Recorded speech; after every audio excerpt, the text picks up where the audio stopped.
Berlin, German Chancellor Olaf Scholz is flying to Ukraine and Russia this week in an effort to help defuse escalating tensions as Western intelligence officials warn that a Russian invasion of Ukraine is increasingly imminent and Germany has called on its citizens to leave Ukraine as quickly as possible. Ahead of his first visits as Chancellor to Kyiv on Monday and Moscow on Tuesday for meetings with the Ukrainian and Russian presidents, Scholz has renewed his warning to Russia, as well as his advocacy of continuing diplomacy in multiple formats.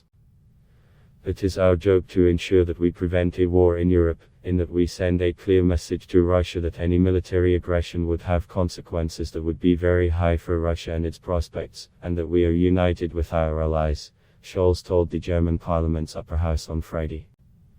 But at the same time that also includes using all opportunities for talks and further development, Scholz said.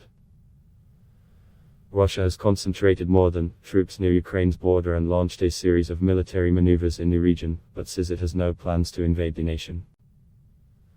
Moscow wants guarantees from the West that NATO won't allow Ukraine and other former Soviet countries to join as members, and for the alliance to halt weapon deployments to Ukraine and roll back its forces from Eastern Europe. The US and NATO flatly reject these demands. Scholz has repeatedly said that Moscow would pay a high price in the event of an attack. His government's refusal to supply lethal weapons to Ukraine or to spell out which sanctions it would support against Russia have drawn criticism abroad and at home and raised questions about Berlin's resolve in standing up to Russia.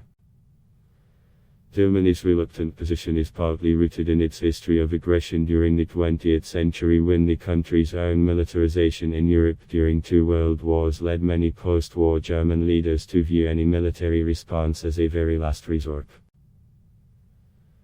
Despite this historic burden, experts say it is of utmost importance now that Scholz stresses Germany is in sync with its European and American allies, especially when he meets with Russian President Vladimir Putin.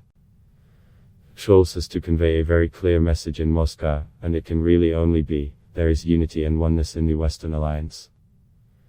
There is no possibility of driving a wedge into the Western alliance, and that must be understood in Moscow. I think that's the most important message he has to convey there, said Markus Siener, an expert with the German Marshall Fund.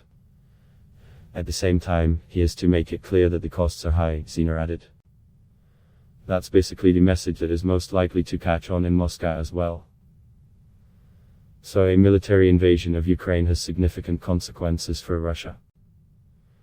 Scholz has not explicitly said what kind of consequences or sanctions Russia would have to face if it invades Ukraine, but it is clear that the future of the controversial Nord Stream 2 pipeline that seeks to bring Russian natural gas to Germany under the Baltic Sea, bypassing Ukraine, is at stake.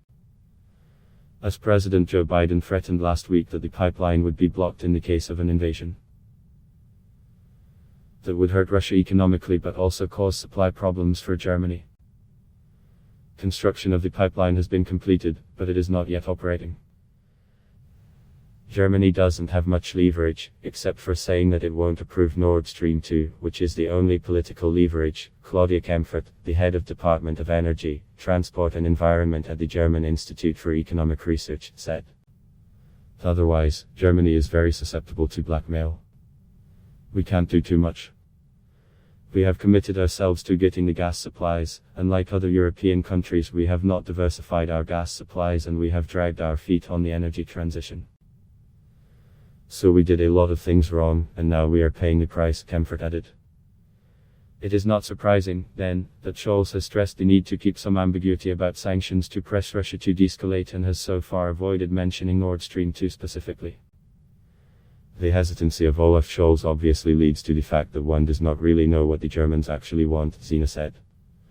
With regard to Nord Stream 2, I think there should have been a clear statement that if it comes to a military intervention, then Nord Stream 2 is off the table. Asked on Friday whether Scholz will be taking any new initiative to Kyiv and Moscow or the positions that are already on the table, his spokesman, Stefan Heberstreik, replied that he will stick with the positions that we have already set out.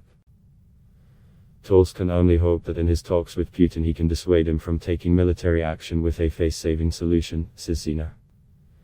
He can actually only hope that at the end of this whole round of negotiations there will be a success, that the war is prevented.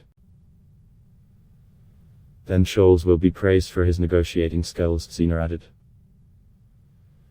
If not, the question will be asked, what was actually the line of the German government? Adblock test why.